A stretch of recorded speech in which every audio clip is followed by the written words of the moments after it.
Esse é uma cápsula e nós vamos falar agora do recado que a embaixada americana deixou para Alexandre de Moraes. Não foi recado não foi indireta não, meu amigo, foi direta. Alexandre de Moraes, presta atenção, tá? Vamos continuar perseguindo a responsabilização sua pela supressão da liberdade de expressão e pela perseguição a Bolsonaro aqui no Brasil. Esse recado foi dado hoje, no momento que o Alexandre de Moraes está fazendo o voto dele lá no STF, né? Tá aqui, a Folha de São Paulo colocou isso aqui, a Embaixada dos Estados Unidos reposta crítica a Moraes enquanto o ministro vota no julgamento. O Globo também todo chateado aqui, ó. Embaixada do Zeu promete novas sanções contra Moraes em meio ao julgamento de Bolsonaro no STF. É o que vai acontecer. Vamos entender esse caso aqui. Essa notícia foi sugerida por representante do Xvideos no Brasil, fui no banheiro do STF soltar um Barroso e várias outras pessoas. Obrigado aí ao pessoal que sugeriu notícias lá no nosso site, no visãolibertaria.com. E obrigado a você que está assistindo o nosso vídeo. Se você gosta do nosso conteúdo, por favor, deixe o seu like, se inscreva aqui no canal, né? Pois bem, então a Embaixada Americana deixou aí o recado para o Alexandre de Moraes. Vamos ler direto na fonte, né? Melhor ir aqui no tweet. E bom, na verdade, o recado foi dado pelo Darren Beatty, que é tem chefe da diplomacia lá dos Estados Unidos, né? Então ele deixou o recado aqui em inglês. O que a Embaixada Brasileira, a Embaixada dos Estados Unidos aqui no Brasil, fez foi, na verdade, só traduzir o recado que o chefe da diplomacia americana deu lá nos Estados Unidos, né? Dia 7 de setembro marcou o 203º dia da independência do Brasil. Foi um lembrete do nosso compromisso de apoiar o povo brasileiro que busca preservar os valores da liberdade e justiça.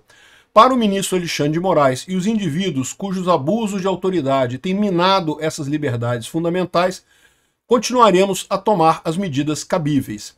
Então, ou seja, não foi um recado, não foi uma indireta para o Alexandre de Moraes, não foi alguma coisa assim do tipo, ah, olha só, mais ou menos e coisa e tal. Não, foi uma direta para o ministro Alexandre de Moraes e os indivíduos cujos abusos de autoridade têm minado essas liberdades fundamentais, continuaremos a tomar as medidas cabíveis, né? Eu acho que já está muito claro para o governo Trump o que está acontecendo. O Trump tem deixado isso claro. Há um desespero na esquerda mundial, não só aqui no Brasil, mas na Europa, nos Estados Unidos, que a esquerda está sumindo. A direita tem crescido bastante, tem ganhado corações e mentes da população, e a esquerda se vê num dilema.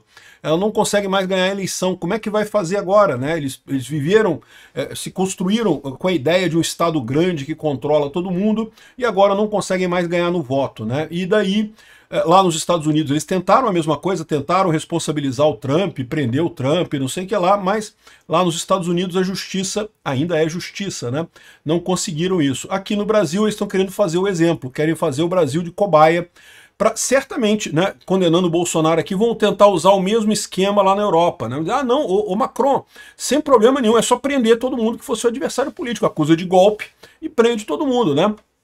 Essa é a lógica desse pessoal. Não vai funcionar aqui no Brasil, como não vai funcionar lá na Europa também, né? Porque mesmo que pior dos mundos, né, o Alexandre de Moraes realmente condene o Bolsonaro seja condenado. Aliás, o Alexandre de Moraes, é lógico, já condenou o Bolsonaro, ninguém tem dúvida que o voto dele seria de condenação. Nesse momento que eu estou gravando o vídeo, ainda devem vir os votos dos demais ministros, a gente não sabe ainda como vão votar os demais ministros. Mas o Alexandre de Moraes ninguém tinha dúvida, né? Ele já deu, segundo ele, todo mundo é culpado de tudo e no pior grau de coisa e tal. Por ele, Bolsonaro fica preso por 600 milhões de anos e coisa e tal e acabou, né? Mas o Alexandre de Moraes é certeza, mas o resto do STF a gente ainda não tem certeza ainda como é que os outros ministros vão votar. Vamos ver como é que isso vai caber, né? E o pessoal dos Estados Unidos está colocando aqui a situação sobre essa piora da situação. E eu acho que vale muito a pena também lembrar nesse momento uma coisa aqui que um especialista da BBC comentou aqui, que é o seguinte: o Brasil não tem soberania monetária para enfrentar sanções de Trump, alerta especialista. O Lula adora gritar, né, soberania, soberania! E a impressão que dá é que os jornais brasileiros todos adoram também chamar, não, soberania, temos que enfrentar os Estados Unidos e coisa e tal. E a verdade é a seguinte, se o Brasil realmente for por este caminho, né, o Brasil vai ter um revés financeiro muito grave, a gente vai para um caminho de Venezuela. Assim, é possível que isso aconteça? Eu acho pouco provável, mas possível é, né? E o que ele coloca aqui justamente é que não tem como esconder, como tampar o sol com a peneira. Por mais que o Trump, que você pode considerar que o Trump está exagerando, que o Trump botando o Alexandre de Moraes na Lei Magnitsky é um absurdo, porque Bolsonaro é culpado mesmo, você pode até ter uma opinião diferente. Mas o fato é que, de um jeito ou de outro, o Trump não vai mudar de ideia e isso pode colocar o Brasil numa situação muito ruim. Ah, mas o Brasil pode se virar para a China. Eu não sei se esse pessoal entende o tamanho do problema que é isso, né? A China, se quiser, vai explorar o Brasil, é verdade. O Lula adoraria isso. O Lula acha que a China é a solução. Como no início, na década de 80, eles achavam que a União Soviética era a solução. Olha o que aconteceu com a União Soviética. Cuba acreditou nisso, né? Cuba brigou com os Estados Unidos, foi a Revolução Cubana. Brigaram com os Estados Unidos, se associaram à União Soviética e coisa e tal. E, de novo, os líderes do regime cubano ficaram muito ricos. Havia, durante um tempo em Cuba, a ideia que Cuba estava muito bem, porque estava recebendo dinheiro da União Soviética e coisa e tal. O que aconteceu com a União Soviética? Faliu menos de 10 anos depois. Faliu, fechou, deixou de existir, não tinha mais como fazer nada. E isso é o caminho do Brasil apostando na China. Num primeiro momento, maravilha, não, ignoramos os Estados Unidos, brigamos com os Estados Unidos, vamos agora nos apegar à China e coisa e tal. Olha como é que está a economia chinesa. A economia chinesa não está bem. Nenhuma economia prospera em regime autoritário comunista. Não tem como prosperar. Os autoritários acreditam que a ordem central, que um comandante dando ordem é mais eficiente do que deixar o mercado se reorganizar. E isso não é verdade. O mercado se organiza muito melhor do que qualquer pessoa mandando. Mesmo que essa pessoa fosse bem intencionada, tá? Não estou dizendo que são.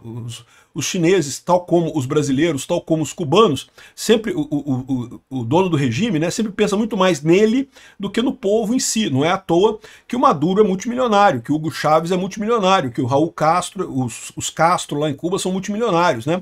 Os descendentes do Fidel Castro são todos multimilionários. O povo está na miséria. Então, assim, não são pessoas honestas, mas mesmo que fossem, mesmo que por hipótese eles quisessem o melhor do país, o que ia acontecer? Eles não conseguem tomar decisões corretas, porque todas as decisões centralizadas acabam gerando ineficiência econômica e a coisa começa a piorar, Essas ineficiências vão se acumulando com o tempo. É a questão do cálculo econômico que sempre falha no socialismo, né?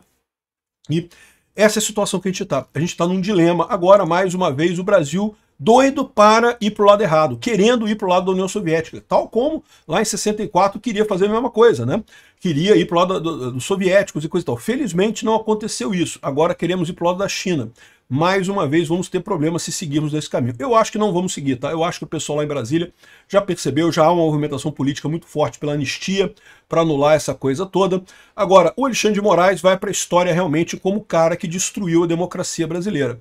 O cara, o idiota, completamente sem sentido, completamente sem padrão, que por pura bile, por puro ódio no coração, resolveu descartar o interesse de milhões de brasileiros porque ele acha que Bolsonaro não pode, que Bolsonaro é ruim, que sei lá o quê, né?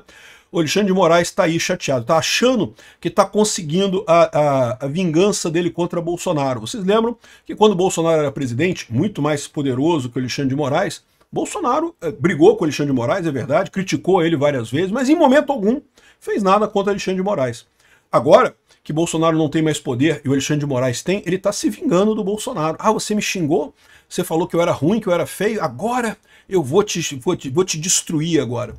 O erro do Alexandre de Moraes é achar que esse jogo acabou. Não acabou não, pode ser que ele consiga destruir Bolsonaro, é verdade, pode ser que ele prenda Bolsonaro. Esse jogo não acabou não, esse jogo está longe de acabar, não chegamos nem no meio do primeiro tempo ainda, início do primeiro tempo ainda.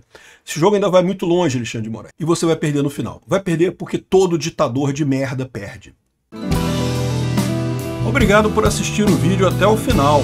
Além de curtir, compartilhar e se inscrever no canal, considere se tornar patrocinador com valores a partir de R$ 1,99. Clique no botão Seja Membro abaixo para saber as condições e vantagens de patrocinar o canal. Mais informações sobre o nosso projeto, visite nossos sites indicados na tela.